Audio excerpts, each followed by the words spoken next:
Hello. Hey everyone, so sorry to keep you all waiting. We're late today, and it is not Carly's fault at all. It is mine, 100%.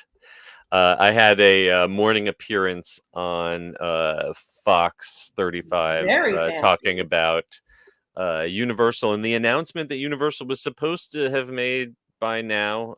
Still checking I haven't seen the press release come across yet. Any second, probably while we are talking, they will drop it. I know I've been glued and I just assumed that would happen. But yeah, I got a call to be on the morning show, and then that totally threw me off of my schedule, and I completely forgot that we were recording today.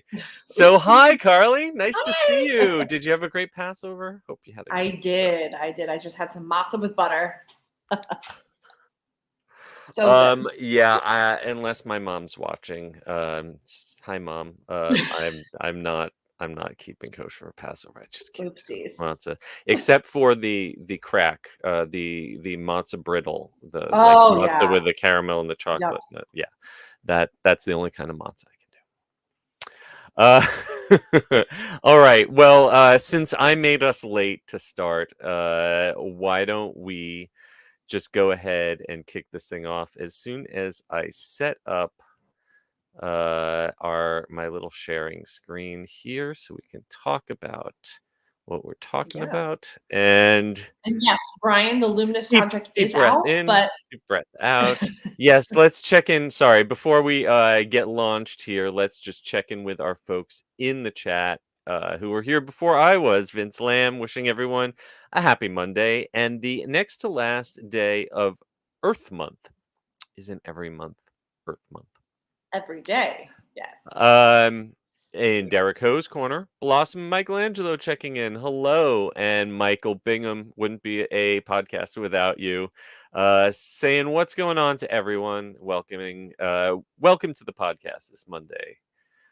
Brian Sager is asking if anyone managed to watch the first episode of How Disney Built America or not. I have not gotten to it yet. I've watched many of the other How Blank Built America things, but not the Disney one yet. So I guess that's got to be on Hulu. So maybe I'll catch up with that soon. Yep. And the Luminous soundtrack is also out right now. But it's missing 5 tracks, and I thought Oh, I was really? crazy. But I saw other people just posting right now on X that for some reason 5 of the tracks interspersed throughout are not coming up yet. So I'm going to keep checking. I did want to listen to that today. Very interesting. And then, yeah, Michael Bingham, you forgot that Universal Orlando had an announcement today. I didn't forget, but maybe Universal has forgotten. They teased us with that video on social media, and nothing has dropped yet. But I keep refreshing my email, so who knows? Who knows? Same. I watched Goosebumps. I mean, not Goosebumps. Ghostbusters last night to manifest. Yes, I am very excited for the return of the Ghostbusters and Back to the Future, hopefully also in some form. I'm looking forward to that rumored parade. And the Lagoon Show and everything else that will probably be announced as soon as we stop talking. So why don't we start talking then and kick this show off in 3, 2. Please lower your head and watch your step while boarding. Welcome to the Attractions Podcast. You are all clear for dispatch. Have fun. Hello, everyone, and welcome to the Attractions Podcast, sponsored by MEI and MEI-Travel. I am Seth. And I'm Carly. And we are here to talk to you about the latest and greatest in theme park news and more, as well as what is going on in our own lives. Carly, we were apart last week. How have you been? I have been excellent. A bit of a whirlwind. I was in Walt Disney World for 5 days. Then I went to Disneyland. A lot of work stuff in there. But the big event was I attended the return of Pixar Fest at Disneyland. It was amazing. The best way to describe it is there's literally so much. So many characters, so many new characters, dozens of food, a new parade, fireworks is back and improved. And I was thinking, like, how do I describe this to people to, differentiate it from everything else that they're doing? And it's basically like an hour after hours event, but included in park admission. Mm. It was actually more than the after hour event offerings that I've experienced. There were so many characters. There was the debut of Ember from Elemental. We had Luca. It was just so elaborate. I wasn't expecting them to kind of pull out all the stops. This is only running through August, but they're really doing it up, and I had a great time. Well, I'm hoping this is going to become an annual tradition because Same. I mentioned it in my book, hoping that they recycle this in the summer. The two big elements of this are the return of the Together Forever fireworks, Correct. which the first time around I was not blown away by them. The last time they had them, I didn't think they were Disney's best fireworks. And then there's also a parade, which I've heard some mixed reviews, some hot takes on the parade. So what were your feelings on both of those? I love the parade. First off, the song, I don't know if you've heard it, but if you don't want to sing something for like a week straight, everyone was La, la, la. singing. It was really funny. It was a great parade. Floats, basically all the new Pixar movies are represented in there. And then at the end, they kind of throw all the oldies like Woody and Jesse, Monsters Inc. characters on a float. But we have a Luca float. We have, Four Town from Turning Red. It was, I loved it. I love the music. And I have to say, I'm not a parade person. I don't wait for parades. Whenever I see parades, it's because I'm trying to walk from A to B and I'm stopped. Even if the magic happens as a bop, I'm not going to be the one like waiting out for it. But I really enjoyed this parade. The song was so catchy. The fireworks were great too.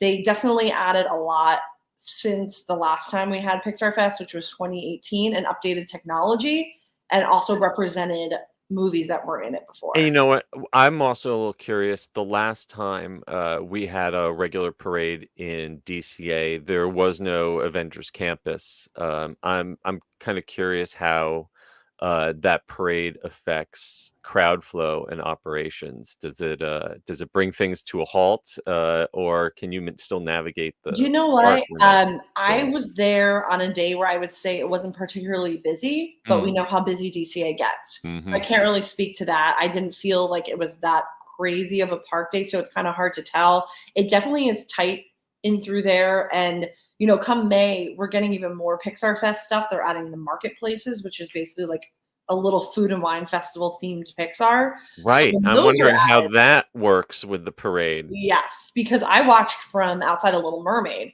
which is going to be right in that general area where they're adding the marketplace booths. So it Mhm. will be curious to see, unless they surprise us and just put them somewhere else, but it will be curious to see how they flow guests once that comes about. Yeah, I mean, they could put him over by that, Eureka water wheel outside of Mhm. the Redwood Challenge, trail, but, trying to put him along the performance corridor, that seems like asking for trouble. Let's give people drinks and have queues, right in front of a parade. That couldn't possibly go wrong. Yeah, But, so we'll see what happens. I think it's a great festival if you can get out there.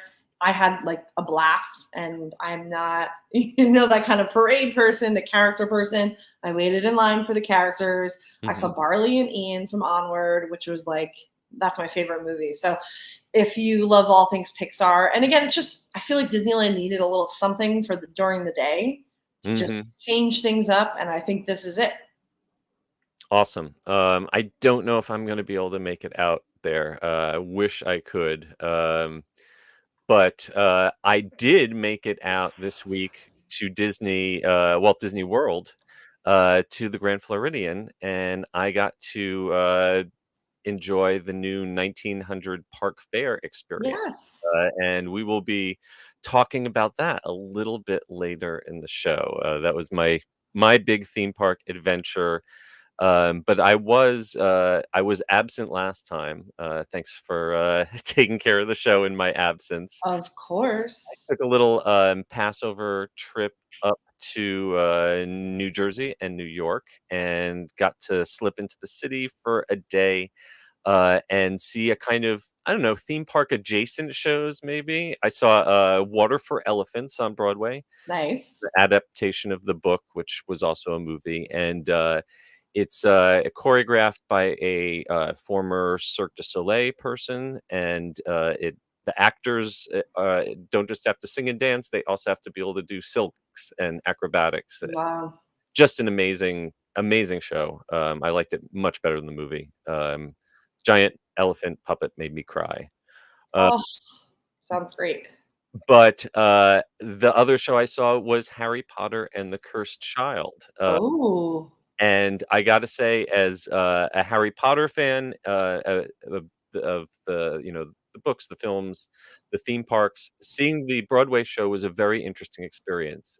For one, because it does not use the designs that we're familiar with from the movies and the theme parks. It's a kind of original, still identifiable, but kind of an original take on the visual design. mhm. And the special effects were absolutely amazing, but the story is kind of confounding. I've read the script ahead of time, and I still couldn't understand what was going on at the time. So yeah, it was an interesting way to spend a few $100s. Yes. Uh, By I'm any not chance, I'm not holding my breath for a movie version of that or a theme park attraction. did you see? I saw Mrs. Doubtfire just came through the Dr. Phillips I Center. absolutely did. We went to see, we flew home from New York and went straight to the theater to see Mrs. Doubtfire.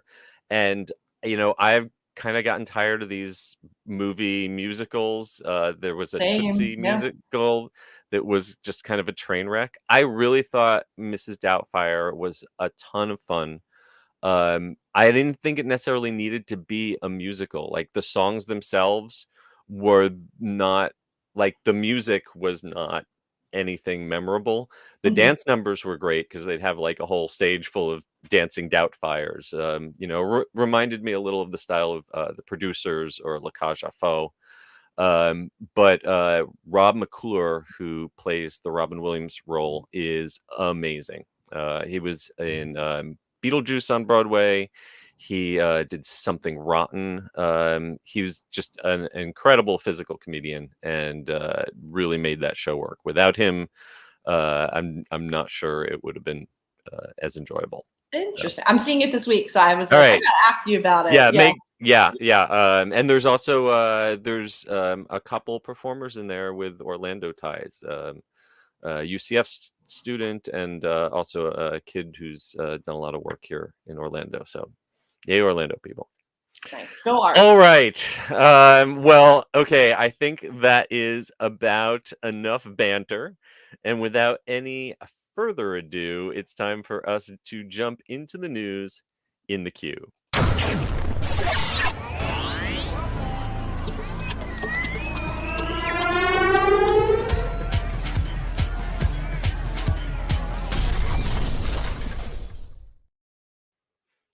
We are starting off at Walt Disney World's Epcot, where CommuniCore Hall is almost Almost. finished.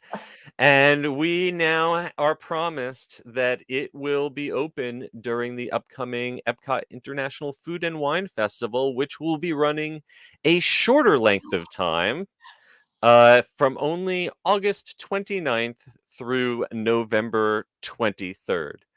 And when I say only, 10 years ago, if I had said it was going to run from August through November, we'd be like, pfft. Right. But we've gotten used to it starting earlier and earlier and earlier. And I know personally, it was brutal going to those opening weeks in the worst part of summer and trying to eat all this food. It will be nice to have Epcot Light back Oh, for Epcot Classic, however you want to call it. But yeah. festival free Epcot will actually be around for a whole summer this year. Yeah, I think this is such great news. I mean, it's not cute to be hunched over a garbage can, shoveling food in your mouth in Oh my God. 20-degree weather. I personally, I guess it was, when did they last have it around this start? I guess 2018, 2019, Yeah, I think was the last time we had it around the start.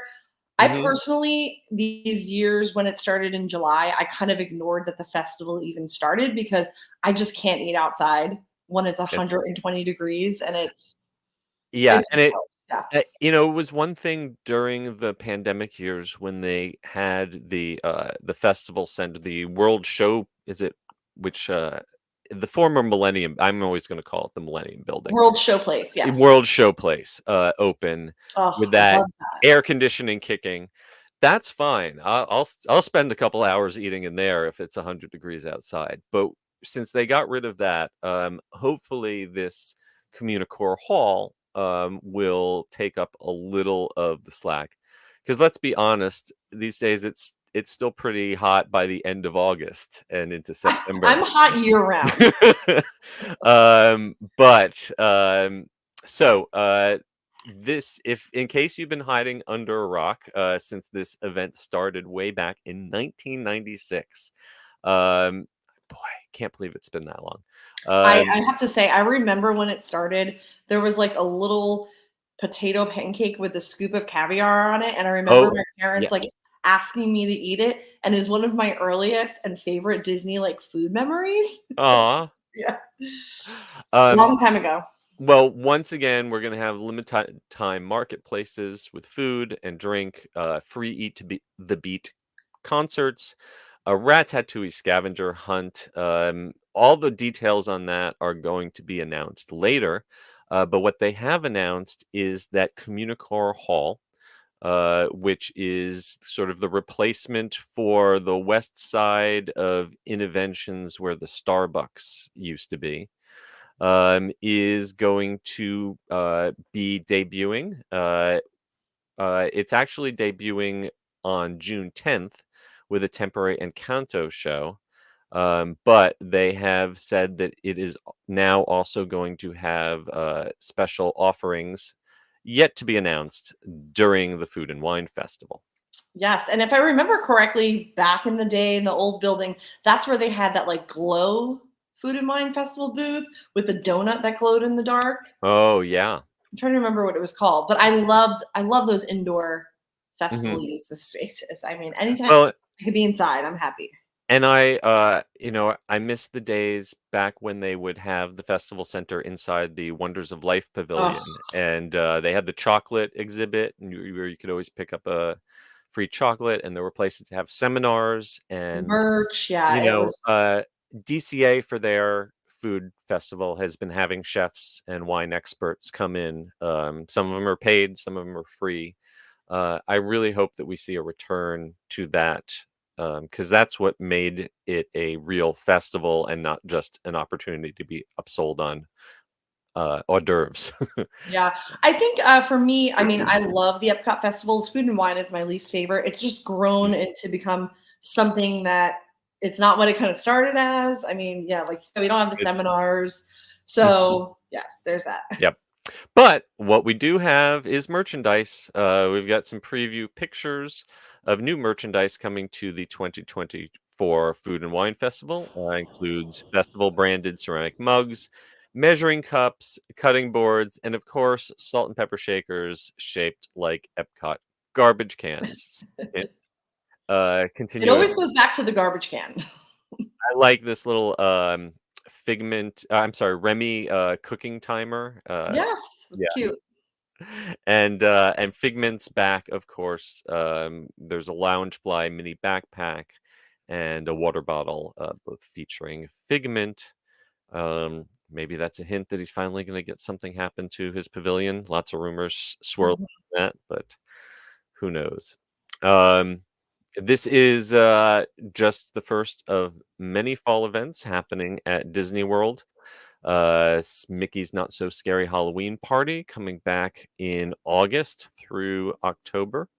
And then the holiday season kicks off in early November, with the Food and Wine Festival ending on November 23rd, presumably to make way for the Festival of the Holidays. Yes.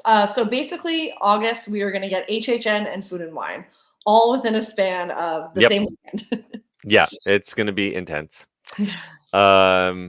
Exciting though. Very happy they moved it back. I love Epcot without a festival. I'm sorry. I love the festivals. Yep. Some of them, I really love them, but I just love Epcot as Epcot. Yeah. And you can't really appreciate the festivals for what they are if there's always a festival. If every day is special, then no day is special. Leave us wanting more. Right. Um, and if you are planning on attending, Mouse Fan Travel can help get you there. Next up, just down the street at Hollywood Studios, that park is going to be marking their 35th anniversary, kicking off on May 1st with a birthday ceremony and limited time merchandise. Ooh. If you want to attend, there's going to be a special moment at 11 a.m. on May 1st inside the theater where they have the Beauty and the Beast show. I'm certain people are going to be lined up from rope drop for that. They haven't detailed but exactly what's going to happen, but guess there'll be some executives and also some characters appearing. Yes, and they are going to be operating for the merchandise a virtual queue, which I think is a Yes. smart idea because they're going to be hot ticket items. Yes. So they're going to be selling over at the Stage One Company store that's near the exit of Muppet Vision 3D. I miss that They store. Yeah, they've got a. They're going to be having a Loungefly mini backpack. They got T-shirts. They've got a pin. They've got a hat, and it's going to work in the app, just like getting a virtual queue for Tron or Guardians of the Galaxy. It's going to open up at 7 a.m. And you're going to either need an admission or, if you're an annual pass holder, a park reservation for the park on that day in order to join the queue. Yes, and I'm curious. It's always interesting with these merch events like Epcot 35. I was waiting in line to get everything, and then you end up getting to be able to get it anyway because they have so Yeah. much. So I'm curious. I have to be honest. I don't love this merchandise. It's nothing really exciting. It is. Me. It is. It is not. It is not a very eye-catching color scheme. It's kind of a very muted blue and orange color scheme that I don't know. It looks a little washed out or faded to me. And yeah, It's like they played it safe. yeah, I just was hoping for a little bit something more special, but yeah. maybe people like it. Could just be my taste. Well, hopefully later this year, we're going to have a new Little Mermaid show in the park to help celebrate that 35th anniversary. And we've got some great videos looking back over the last 35 years of the park on our website, on our YouTube channel. So check that out. Hopping over to Tokyo Disneyland. I did not see this one coming. No. If you want to experience Buzz Lightyear at Tokyo Disneyland's Tomorrowland, better ride it now because it is going away and Wreck-It Ralph is moving in. Yes, I'm not really a Wreck-It Ralph fan. That's just, I don't know, I just haven't gotten into it. But I would say I would not mind if this happened to us at Magic Kingdom. What I think, yes, I think that the Buzz Lightyear ride at Magic Kingdom is definitely the weaker compared to the one at Disneyland. And it is still very popular. It is still highly rated by guests, but I think it could absolutely use an upgrade. The interesting thing is, okay, so the concept art shows that it's basically the same Omnimover style tracked dark ride vehicles, similar style of interactive guns. And the description coming from Tokyo Disney Resort says that this is themed to the candy racing game Sugar Rush. Now, I remember when Universal announced their Mario Kart ride would be a slow-moving tracked dark ride that was interactive, people said, well, it should be high speed. It should be really fast because that's what Mario Kart is. Well, I don't hear those same people complaining yet that this isn't high speed. This is Sugar Rush. Yeah. There's not going to be much rush in this Sugar Rush. There's no racing. Yeah. No. But it looks like it will at least be a lot more colorful than the Toy Story ride, the Buzz Lightyear ride, at least the version we have here in Florida. So, yeah, hopefully they will go with the kind of detailed animatronics that Tokyo seems to like to invest in.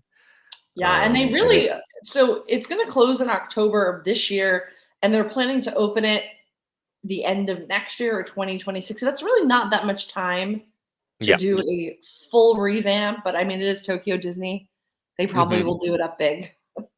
Yeah.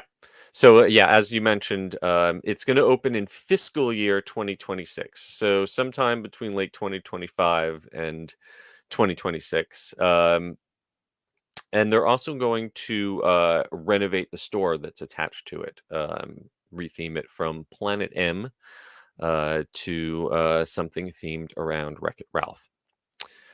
So you've got until sometime in October of this year to check out Tokyo's version of Buzz Lightyear. This, of course, is just a small part of the makeover of Tokyo's Tomorrowland, because they're also shutting down Space Mountain on August 1st. And they are going to completely rebuild their Space Mountain with a whole new design that looks a lot closer to Tron than what they have now. Yeah, so I'll rush there for that. I'm okay without saying farewell to Buzz Lightyear's Astro Blasters, but I will rush for that. All I can say is that I hope and pray that this retheme of Buzz Lightyear turns out more successfully than what Hong Kong did, because they turned their Buzz Lightyear into Ant-Man, and that is the single most boring interactive dark ride I've ever been on.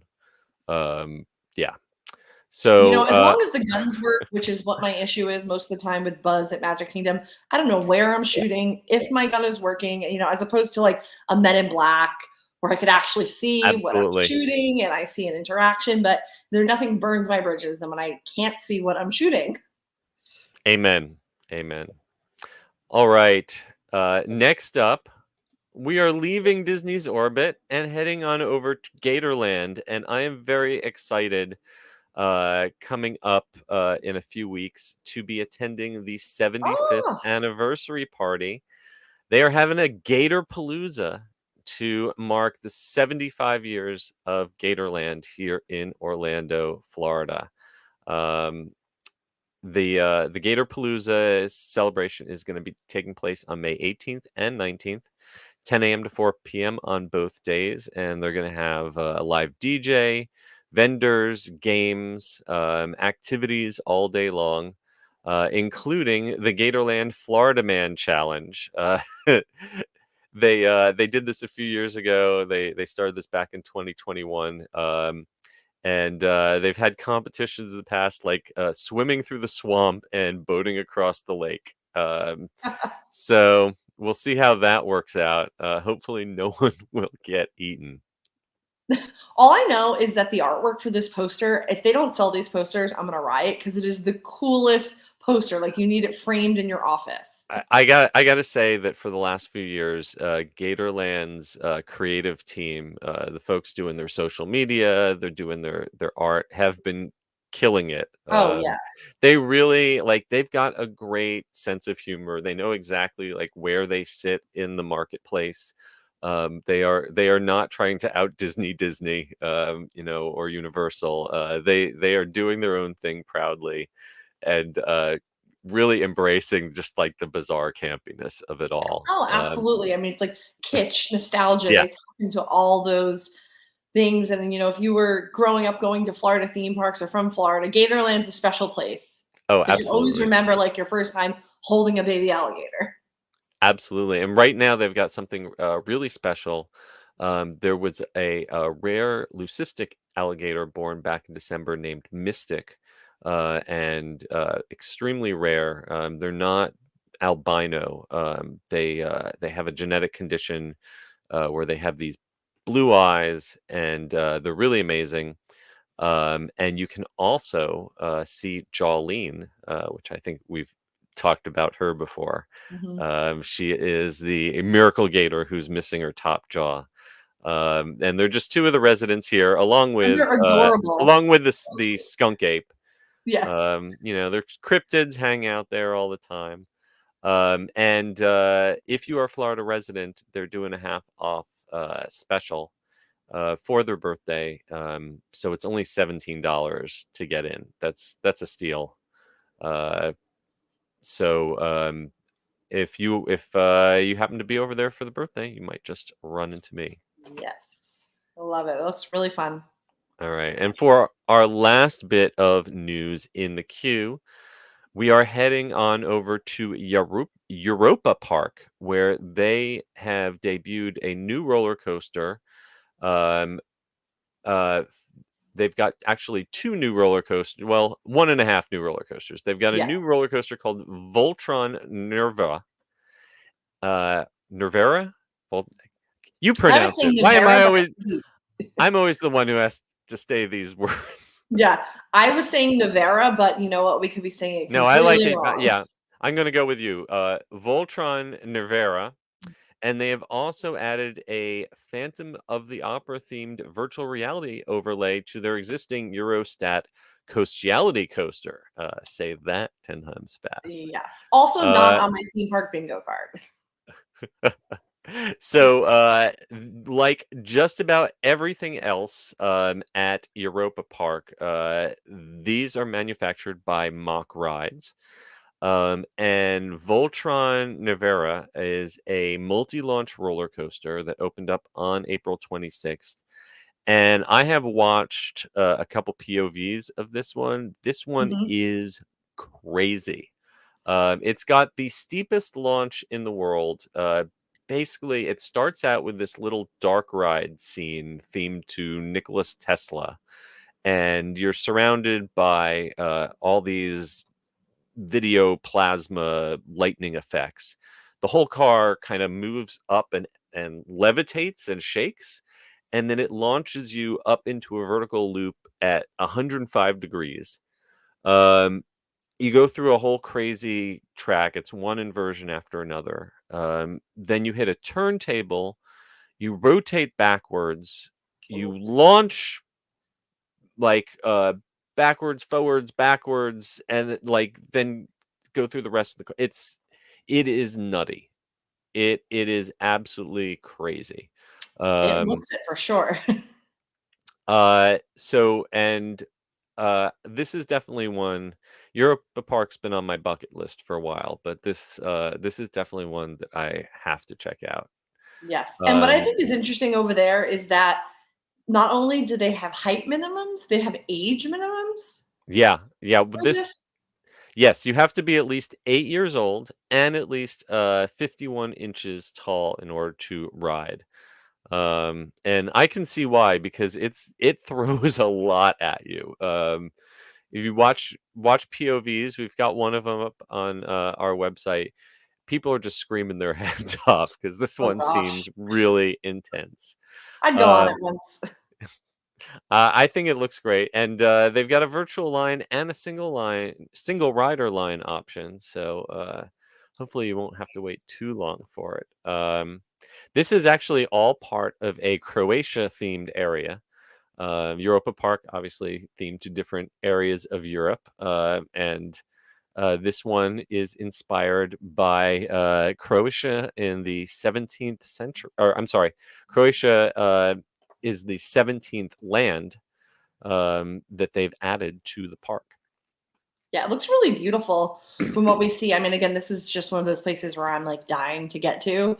And just to kind of explore, and they have themed food and dining in each of these areas. And this part is up to par with the rest of these beautiful immersive lands. Yeah. Beyond just having this roller coaster, the land also has an ice cream parlor featuring an animatronic Tesla. I gotta see Uh, that. Nikola Tesla, not the car. Not Uh, it's got a restaurant, a gift shop, and a augmented reality mission that you can take place throughout the area. This Uh, sounds suspiciously like Epcot. right, right. They've even got. Speaking of Epcot, they have a giant ball that looks Yeah. suspiciously close to Spaceship Earth, right in the middle of the park, and that is home to an indoor roller coaster that is. So you can ride this roller coaster two ways. There's two entrances, two loading stations. You can either ride it without VR, and then it is the Moulin Rouge roller coaster, or you can put on a VR headset and experience the Phantom of the Opera roller coaster. And I don't know if this is officially licensed by Andrew Lloyd Webber with music from Phantom of the Opera. They are using the logo from the Broadway show.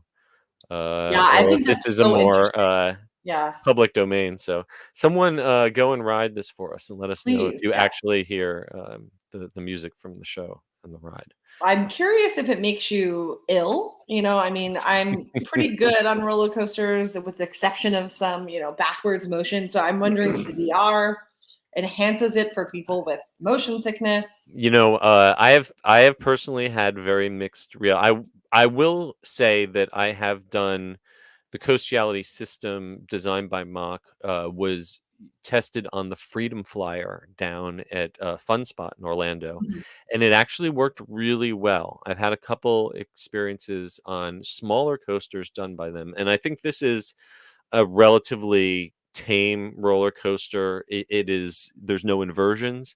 When I've done VR on like Kraken, that was a bad time.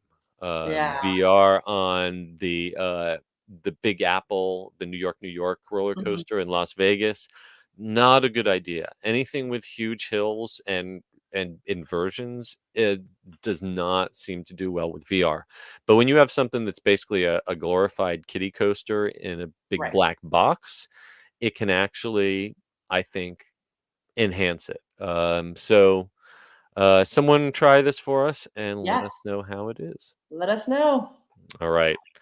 That is going to bring us to the end of the news in the queue. And before we get to this week's main attraction, let us hear a quick word from our sponsors. The Attractions Podcast is brought to you by MEI and MEI-Travel. Whether your next vacation is a magical trip to the theme parks, an exciting adventure to the pyramids of Egypt, or just a relaxing cruise on the turquoise waters of the Bahamas, MEI-Travel provides premium service and expert advice to help you get the most of your vacation. They are always free of any hidden fees or costs to you. Visit them at mei-travel.com. It's time for the main attraction. All right. For this week's main attraction, I was lucky enough to get to go to the Grand Floridian Resort over at Walt Disney World and check out 1900 Park Fair, which has reopened with a reimagined character buffet experience. And I got to meet Tiana in Jazzy New Adventure. Ooh, I love the adventure outfit. Yes, which she told me that her mom sewed for her. She pointed out some of the embroidery details in it, and she said she is very excited for guests to join her on her Bayou adventure later this year and help her find her secret ingredients. Uh, Oh. she does have a gumbo that is on the buffet now at 1900 Park Fair. I thought it was really good, but I like the one that she serves in California a little bit better. Oh. So Did you have mm, strawberry soup? I did taste the strawberry soup. It was more of like a strawberry yogurt or Mhm. a strawberry ice cream that had been let, Melted. in Yeah. melted.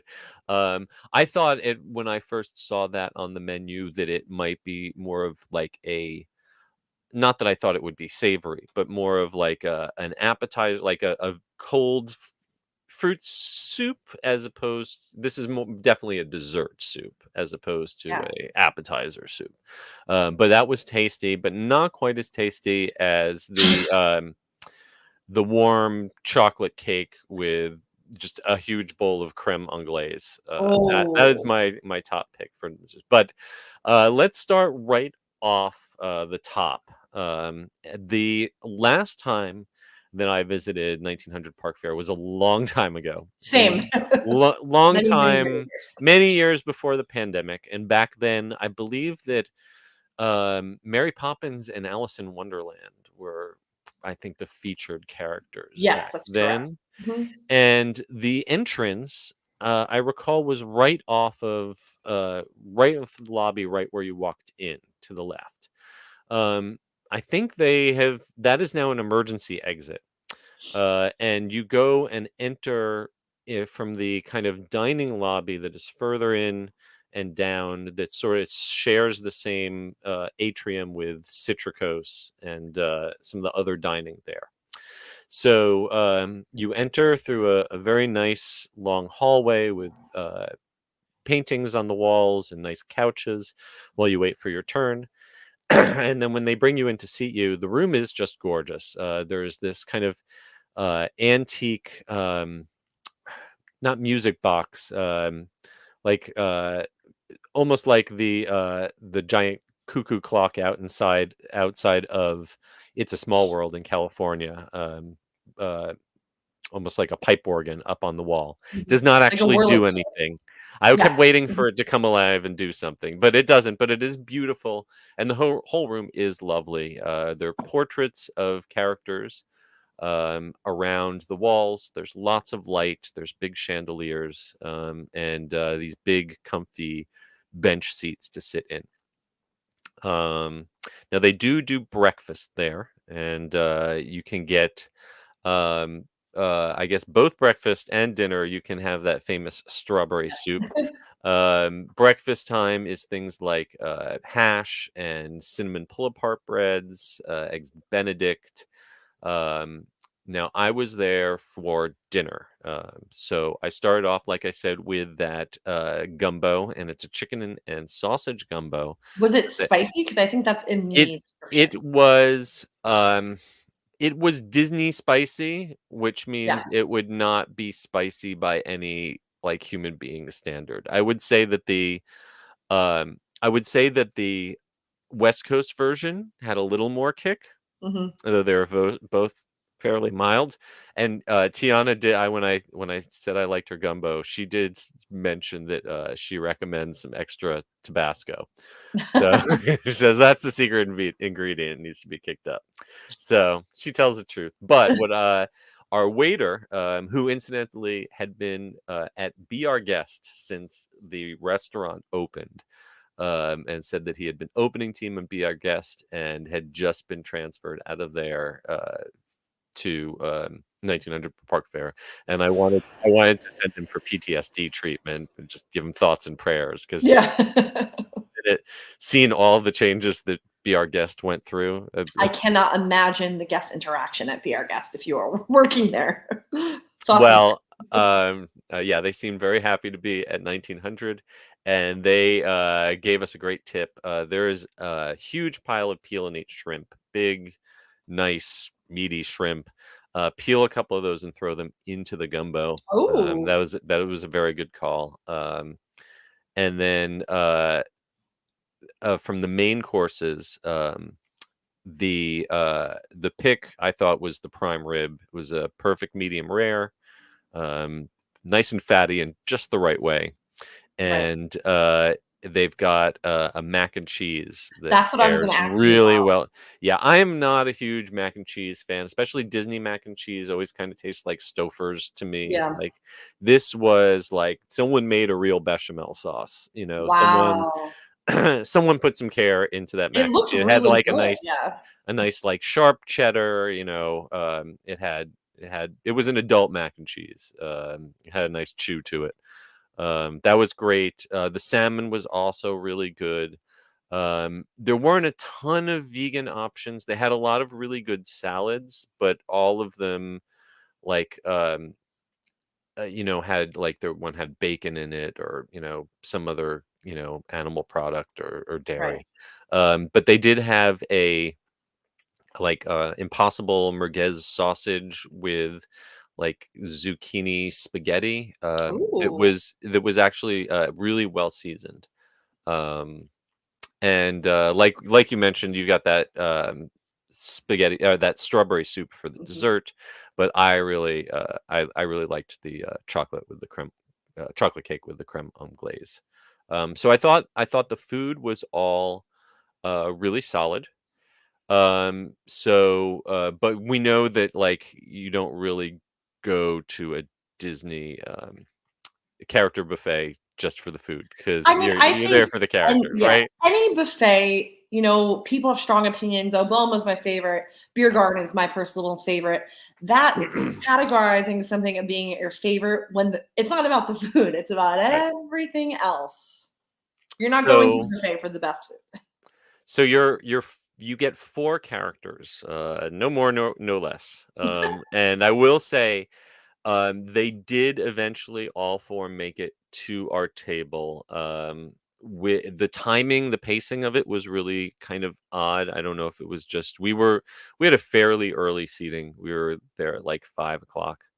And there was a mix, I will say, of both invited press folks and influencers, and also just regular guests there. So Mhm. I don't know if the experience would be exactly the same if you were just all regular guests. They didn't seem to identify us as press. They didn't pay any special attention to us. So we did actually get skipped, but the handlers did make sure that we got to see all four characters. So it's, as I mentioned, Tiana in her new adventure suit, Aladdin in his Prince Ali outfit, and he was actually really good interactive. Cinderella, who was lovely, but we didn't really have a lot to chat about. And Mirabelle from Encanto, who we bonded over our glasses, so that was good. And something interesting, I saw someone dine there this morning, Mhm. and Aladdin was switched out for Snow White. Oh, So that's interesting. Okay. yes. So I know that you I might don't not know. want to be set on definitely seeing these Yeah, four in well, case things happen. I'm always reminded from the pre-show of Muppet Vision, where they have the 3Ds, Debbie, Dolores, and Max. The union sent me. The other one was sick. You never know. Yeah, I'm pretty sure on the website they do specify Aladdin, but princes and princesses are subject to change at any time. You can just swap one in. Oh yeah. So I thought that all four of the characters did a fine job of interacting. We're adults, so obviously they're not going to spend as much time with us as they would with kids. But I don't have any complaints about that. But here's one thing I will say: they give you this card on your table, and they say it's very important that you write down your heart's deepest wish. And on the card, there'll be a special moment. There'll be a magical moment involving that. They like when they see us, they kind of hyped it up. This is the Aladdin, wishing ceremony they're yes. So calling, this right? they're wishing star. So Aladdin said, he made a point of mentioning, and asked us, talked about our wish with us. None of the other characters really mentioned the wish, but we're kind of like, all right, what's this wish? Imagine. So there's kind of like a little announcement, a voiceover saying there's going to be a big ceremony, and the four characters just kind of like stand out around the perimeter of the room and do the royal wave. And there's a little bit of a voiceover, and they tell everyone to wave their cards. I was waiting for a light effect, or the big music organ thing up there to come alive, or the portraits that were all around the room to be animated, or a projection mapping, or a Mhm. sound effect, or anything. And literally nothing happens. There's no payoff. There's no razzle dazzle. There's like Interesting. it was so weird because, like, I am maybe I'm spoiled by uh being on the Disney Cruise Line, and you Mm, go to Animator's Palette, and they have you sketch this thing, and then you see that come to life, or you have a whole you know interaction with the character, and there's a big build up and a moment that feels I can my wife still will like gets teary when she remembers about when we were on one of the boats, and like the Beast and Beauty came out and danced at our dinner, and like that was special because right. there was a build up, and there was lighting and sound and Right. music, and this was it was just a big nothing burger. That's a good one And because I love Topolino's Terrace, and I do that brunch like sort of often. They yeah, will come and dance through the room, it and was it's it, just a it lot. was so underwhelming. And I like I said, they've been open for a few weeks now. April 10th was the Early April, official yeah. opening. People are paying money for this. I did not feel like we were waiting and waiting for something to happen, and it didn't really feel like much of anything. And I got to say that in final analysis, it was a solid buffet. I definitely did not leave hungry. I got to see all four characters that were promised. Maybe they just shouldn't even build up the wish thing if that's all there is to it. Like, Mhm. I don't know. But I gotta compare it to we had the buffet, the World of Color dinner at the Grand Californian Mm, over in DCA. So for almost the exact same price per person, I would say that the Grand Californian's buffet was much better. It had a larger selection. It had, a bigger salad bar. It had more soups. It had flatbreads. It had, more carving options. And while it didn't have characters necessarily, though you get that if you come from the morning, yeah. um, you got 3 hours of valet parking, which I think is worth like $75, Yeah. and you get reserved seating for World of Color. And I would say that reserved seating for World of Color is worth more to me than a drive-by from Four Princes. So Yeah, it's 1900 Park Fair, so I'm just going to assume it could rest on its laurels, which is exactly, legacy it and doesn't need location. my review. Yeah. Absolutely, Yeah. it is going to fill up, and that's great. That's fine. And if you want to be guaranteed that your kids get to meet these princesses and get a big meal, then this is great. But I feel like after being closed for so long, the idea that they were reimagining Yes. I think they can imagine a little bigger than that, can't they? I think so, yeah. Like I really feel like that for the prices they're charging, that even just setting up some video projectors and some subwoofers to have like some magical moment on the ceiling, some indoor, fireworks projections or something, just to have some little payoff, a shooting star even. I'll take a freaking fiber optics shooting Mhm. star. Give me something for my 60 Right. something I f dollars plus tax and tip, right? Yeah, it's just I feel like with buffet dining, character dining, especially, the space is a character too, and, like, I feel like at Storybook Dining at Artist Point, the Mhm. space is a character. It Right. feels like it comes to life when they come out Mhm. and dance in the trees, Yeah. and they like you said, they did this big, like, reno, and they were hyping up all the stuff we added, and, I don't know if I'm gonna be running back there. Well, if you want to go to experience a character dining somewhere other than 1900 Park Fair, they've got 11 other locations around Walt Disney World Resort. Some of them are fixed price or buffets, some of them are family style. We've got a rundown of all of them from Akarush, I can never pronounce that Neither well. can I. Ocker House? Yeah, all the way through Cinderella's Royal Table, Crystal Palace, and Tusker House over at Animal Kingdom. Yes. I Pro tip: was kind just I go was to kind of like Topolino's Terrace. I I was mean, gonna say I have the only one that I have never heard anyone say anything bad about is the Topolino's breakfast. I mean, it's elevated dishes, and it's you Yep. choose your own entree, so you really can't go wrong. And I can tell you, I've eaten there maybe like 3 times the last year. I love it so much. It is like the best value Yeah. for a character buffet, and they're so interactive, and they dance around, and they really like pay really special attention to every table. Mhm. Every single time I've experienced that, and great food. So I think for value, plus it's beautiful in that space. And I've always got a soft spot in my heart for the Crystal Palace over at Yeah. Magic Kingdom, Winnie the Pooh. And Great sure, staff Mickey over there. waffles. Yeah. All right. Well, we've also got on our website a little note before you go. If you are interested in 1900 Park Fair, most important thing is that you are going to want a reservation. This is a hot ticket. Best way to do it is if you have a theme park, or I'm sorry, a hotel reservation.